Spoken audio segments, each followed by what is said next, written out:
오늘 본문인 욥기는 지혜 문학이라는 장르의 책입니다. 이 지혜 문학이 무엇이냐면요, 하나님 백성으로서 우리가 어떻게 살아가야 하는지 그 지혜를 담고 있는 것이죠. 그래서 욥기를 읽을 때는 의인에게 찾아온 고난을 우리가 어떻게 이해할 수 있을까, 이런 관점을 가지고 읽어 나가야 됩니다. 욥기의 내용은 이렇습니다. 엘리바스, 빌닷, 그리고 소발이라는 친구들이 있는데요, 이들에게는 부자 친구가 있었어요. 그 사람이 바로 욥이죠. 욥에게는 아들이 7명이 있었고요, 딸이 3명이나 있었습니다. 당시의 자녀는 신의 축복이기 때문에 욥은 신의 축복을 받고 있고 또 보호하심을 받고 있는 그런 사람이라고 여겨졌을 것입니다. 또 엄청난 양의 재산을 소유하고 있었어요. 이렇게만 해도 남들의 부러움을 샀을 텐데 욥은 신앙마저도 좋았습니다. 성경에서 욥에 대해서 어떻게 이야기를 하냐면요, 온전하고 정직하여 하나님을 경외하며 악에서 떠난 자라고 무려 3번이나 이렇게 욥에 대해서 언급합니다. 친구들 입장에서는 이 욥이 어떻겠습니까? 한편으로 부럽기도 하지만요, 또 한편으로는 저 정도쯤 되어야 우리의 신앙의 친구라고 인정해 줄 수 있는 그런 친구가 이 욥이었습니다. 그런데 어느 날 갑작스러운 사건들로 욥의 자녀들이 모두 죽게 됩니다. 소유하고 있던 재산들도 모두 없어져 버리고요, 또 욥의 건강마저도 잃어버리게 돼요. 친구들의 입장에 보았을 때 하나님은 분명히 살아계시는데, 욥이 그동안 하나님의 축복을 받고 저렇게 살아왔는데 왜 이런 일이 일어나는지 이해할 수가 없었습니다. 그래서 친구들이 결론 낸 것이 무엇이냐면요, 욥이 하나님께 어떤 잘못을 했기 때문에 이렇게 이러한 일들이 일어나게 됐다라고 한 것이죠. 잘 한번 생각해 봐라. 너에게 죄가 있기 때문에 하나님께서 너를 치신 것이 아니냐? 내가 정말 온전하고 정직하다면 하나님께서 왜 너를 저주하겠느냐라고 욥에게 말을 합니다. 그런데 욥은 생각이 좀 달랐어요. 아무리 자신의 모습을 돌아보아도 왜 고난이 나를 찾아오는지를 이해할 수가 없었습니다. 사람의 인생이 어찌 하나님 앞에서 의로울 수 있겠냐마는 나는 도무지 왜 이런 고난을 당하는지 모르겠다라고 친구들에게 대답하는 것이죠. 그러자 친구들이 오늘 본문 2절에서 이렇게 말합니다. 지혜로운 자가 어찌 헛된 지식으로 대답하겠느냐? 어찌 동풍을 그의 복부에 채우겠느냐? 지금 욥이 대답하고 있는 것이 헛된 지식이라는 거예요. 동풍과 같은 바람으로 우리 배를 어떻게 채우겠느냐? 욥, 네가 이야기하고 있는 것은 지금 거짓말이다, 말도 안 된다, 이렇게 이야기하는 것이죠. 또 4절 말씀에 보니까요, 참으로 내가 하나님 경외하는 일을 그만두어 하나님 앞에 묵도하기를 그치게 하는구나. 친구들은 이 고난에는 무엇인가, 이 욥의 어떤 원인이 있다고 생각했기 때문에 욥이 대답하는 이 말을 하나님 경외하지 않는 것으로 여겼습니다. 그런데 욥은 어때요? 자신에게 왜 이런 고난이 오는지를 이해하지 못하는 거예요.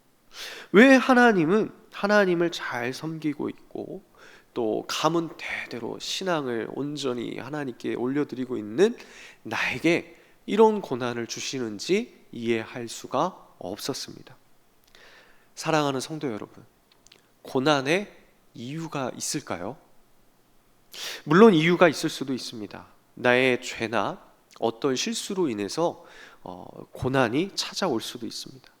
그런데 욥기에 기록되어 있는 내용들을 바탕으로 미루어 볼 때 욥에게 찾아오고 있는 이 고난의 이유가 있을까요? 욥은 어떤 죄나 잘못을 저지른 것이 아니었습니다. 욥과 세 친구들은 고난의 이유를 알 수가 없어요. 왜 그렇습니까? 욥기 초반부에 나오는 이 하나님과 사탄과의 이야기를 이들은 알지 못하고 있기 때문이죠. 사탄이 하나님께 이렇게 이야기합니다. 욥기 1장 9절에 보니까요, 사탄이 여호와께 대답하여 이르되 욥이 어찌 까닭없이 하나님을 경외하리까? 욥이 어찌 까닭없이 하나님을 경외하리까? 욥에게 소유가 많고 자녀가 많고 건강하고 모든 것을 다 가지고 있으니까 그러니까 하나님을 경외하는 것 아닙니까? 라고 사탄이 하나님께 묻는 거예요. 그러자 하나님은 욥의 건강, 이 욥의 생명 외엔 생명을 건들지 않는 선에서 다른 것을 사탄이 칠 수 있도록 허락하십니다. 이러한 이야기를 욥과 친구들이 알 수가 없잖아요. 그러니까 친구들은 욥에게 뭔가 잘못이 있으니 너는 벌을 받아야 된다. 어서 회개하고 돌아오라. 이렇게 이야기하고 있고요. 욥은 그런 친구들이 좀 서운하기도 하고 또 나에게 벌어지는 이 일이 왜 일어나는지를 알지 못해서 좀 억울하고 또 궁금해하는 그런 상황에 있습니다. 그리스도인의 인생이 이런 것 같아요. 내 삶에 왜 이런 일이 찾아오는지 우리는 알 수 없을 때가 대부분인 것 같습니다. 내 삶이 늘 평탄하고 순조로우면 좋겠는데요. 인생 속에 일어나는 일들은 선택하고 싶지 않은 것들로만 가득한 것 같아요.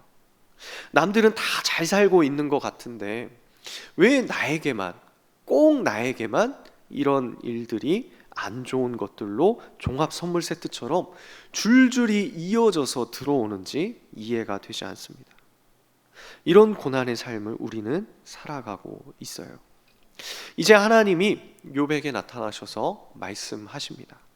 하나님은 폭풍우 가운데 나타나시더니 욥에게 천지를 창조하신 것에 대해서 말씀하세요. 그리고 욥에게 내가 이 모든 세상을 창조하였는데 욥아 너는 그때 어디 있었느냐라고 물으십니다. 그리고 또 이런 말씀을 하세요. 당시의 신화적인 동물인 베헤못과 리오야단을 예를 들으시면서 이런 혼돈과 악을 상징하는 파괴적인 존재들까지도 내 손 안에 있다라고 말씀하시는 것이죠. 이것이 하나님께서 욥에게 주신 결론입니다.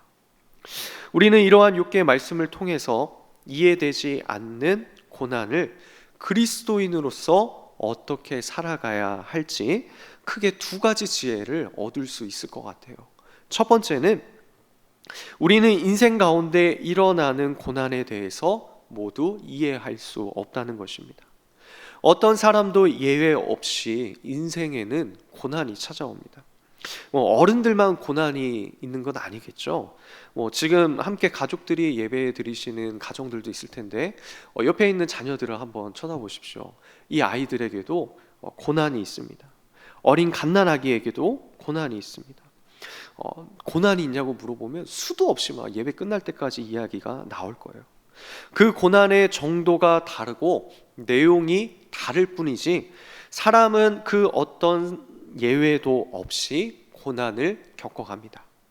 그런데 욥기의 내용을 통해서 얻을 수 있는 지혜가 무엇이냐면 우리는 우리에게 찾아오는 이 고난을 전부 다 이해할 수 없다는 거예요. 왜 이런 고난이 나를 찾아올까요? 답이 무엇입니까? 알 수가 없습니다. 당대 최고의 지혜와 신앙을 소유하고 있던 욥과 친구들도 욥에게 찾아온 고난의 이유에 대해서 정확하게 해석하지 못했어요. 우리가 고난을 원인과 결과로 분석할 수 있을 것 같지만 인생의 고난은 그렇게 풀려지는 것이 아닙니다. 인간은 제한적인 존재이기 때문에 그 누구도 이 고난의 이유를 분명히 알 수가 없는 것이죠. 혹시나 누군가 여러분에게 찾아와서 요즘 고통 속에 계시죠? 이렇게 친근하게 얘기하면서 그 고통의 이유를 알려드릴까요?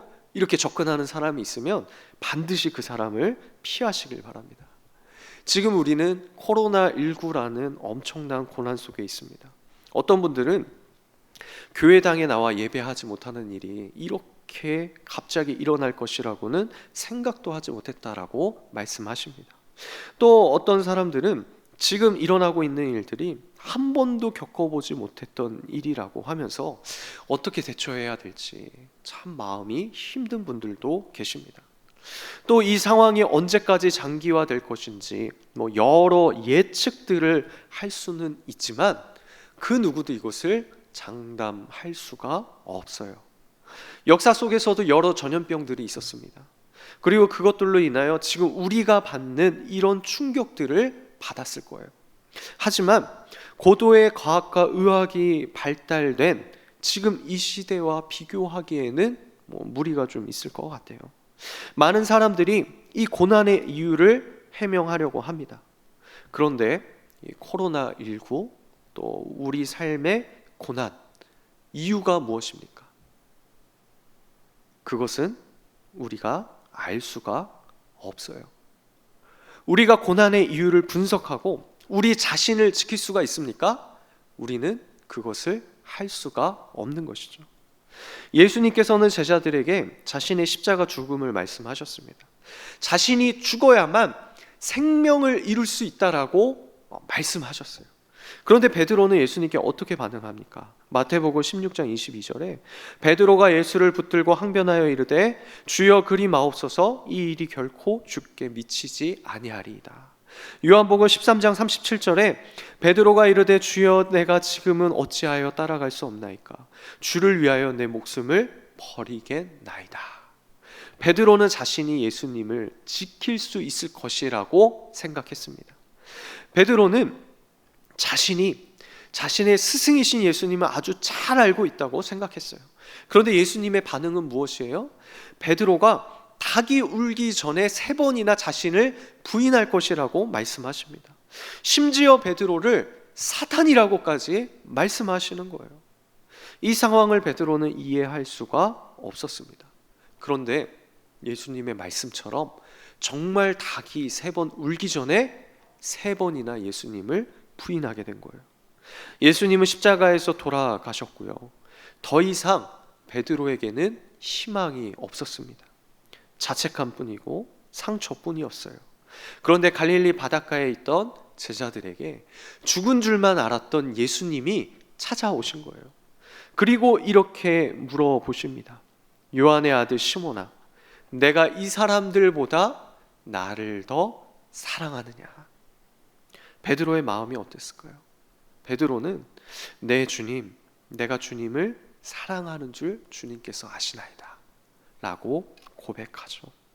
예수님을 배신했던 베드로가 뻔뻔하게 대답하는 것처럼 보이지만 이건 이런 의미일 거예요. 주님, 제가 주님을 사랑하는데 이게 정말 제 진심인데 제 모습을 보니까 주님을 사랑한다고 말한 그것을 지킬 능력이 없더라고요.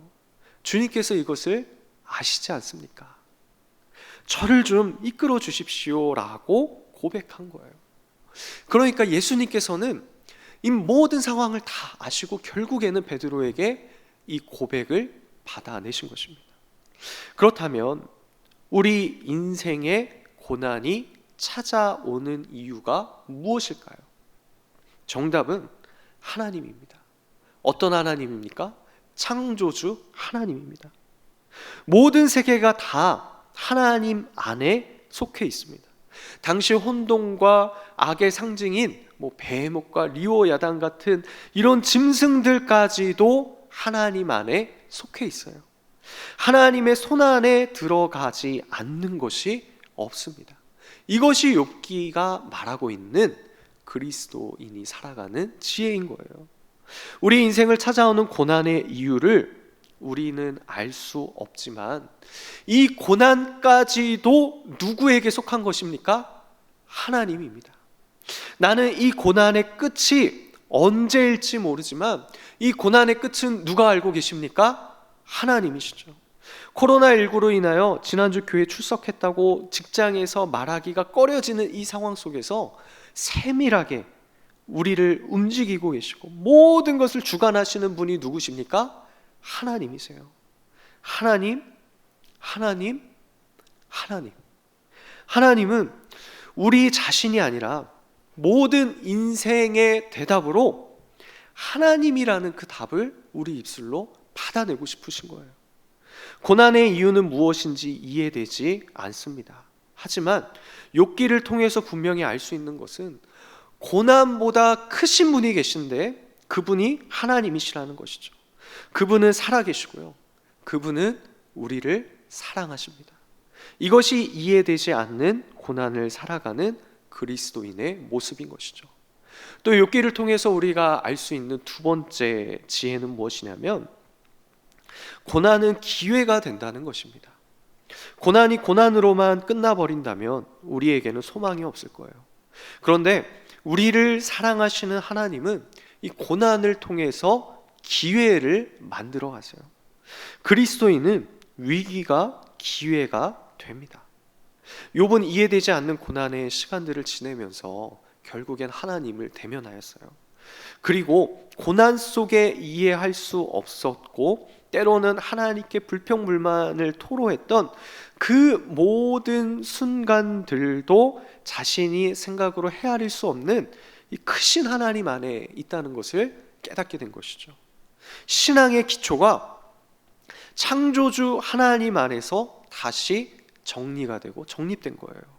그리고 욥은 하나님께 이렇게 고백합니다. 42장 2절에 주께서는 못하실 일이 없사오며 무슨 계획이든지 못 이루실 것이 없는 줄 아오니. 이것이 하나님이 욥에게 받아내신 대답이에요. 욥에게 고난은 하나님에 대한 인식이 새롭게 되고요, 또 자신의 신앙의 성숙을 이루는 기회가 되었습니다. 그리고 욥기 결말은 하나님께서 욥의 곤경을 돌이키셨고 또 이전 소유보다 갑절을 주시고요, 또 처음보다 더 크신 복을 내려 주셨습니다. 고난이 하나님을 더 깊이 인식하고 만나는 기회가 되었던 것이죠. 예수님께서는 이렇게 말씀하십니다. 요한복음 16장 33절에 이것을 너희에게 이르는 것은 너희로 내 안에서 평안을 누리게 하려 함이라. 세상에서는 너희가 환난을 당하나 담대하라. 내가 세상을 이기었노라. 그리스도인들은 세상에서 무엇을 당합니까? 환난을 당해요. 우리가 환난 당하는 것은 이상한 것이 아니에요. 세상에서 똑바로 그리스도인답게 살아간다면 환난은 당연한 것입니다. 안 당할 수가 없는 거예요. 그런데 예수님께서는 어떻게 하셨다고 말씀하세요? 담대하라, 내가 세상을 이기었노라. 결국에는 예수님께서 이 세상을 이기셨기 때문에 우리가 담대할 수 있다고 예수님이 직접 말씀해 주고 계시는 거예요.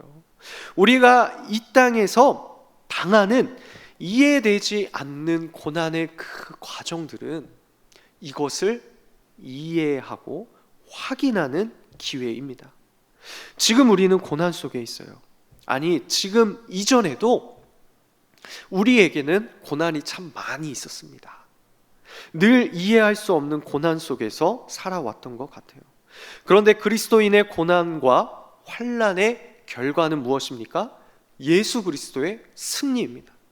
주님께서는 지금도 저 하나님 보좌 우편에서 우리가 고난 속에서 담대하게 승리를 확신하며 살아가기를 바라고 계세요. 우리에게는 승리의 결말이 있는 것입니다. 영상을 통해 지금 함께 예배드리고 있는 성도 여러분, 아마 각 사람마다 또 각자마다 처해져 있는 여러 상황들이 있을 것입니다. 그 상황들이 무엇인지 저는 알 수 없지만 또 우리는 그 고난의 이유를 분명히 알 수 없어요. 우리가 큐티하고 있는 지금 요셉의 이야기도 그렇죠. 요셉은 자신에게 왜 이런 고난이 찾아오는지를 알 수 없었어요. 그런데 분명한 것은 무엇입니까? 이 모든 상황이 다 하나님의 손 안에 있습니다. 그렇다면 우리가 이해할 수 없는 고난 속에서 왜 우리에게 이러한 일들이 벌어지는지를 찾기보다는 고난을 통해 일하시는 하나님을 찾아야 하는 것입니다. 왜 하나님께서는 나를 이곳에 던져두시는지요? 왜 하나님께서는 나를 여기까지 인도하셨습니까? 모든 것을 다 아시고 움직이시는 하나님, 왜 나를 이렇게 인도하십니까? 라고 물어보십시오. 그렇게 일하시는 하나님을 직면하시고 만나시기를 바랍니다. 그때 우리의 위기가, 우리의 고난이 하나님의 기회로 바뀌게 될 것입니다. 바라기는 이번 한 주간도 이러한 욥기를 통해 주어지는 그 지혜를 가지고 우리가 담대하게 승리를 확신하고 하나님을 만나실 수 있으시기를 예수님의 이름으로 축복합니다.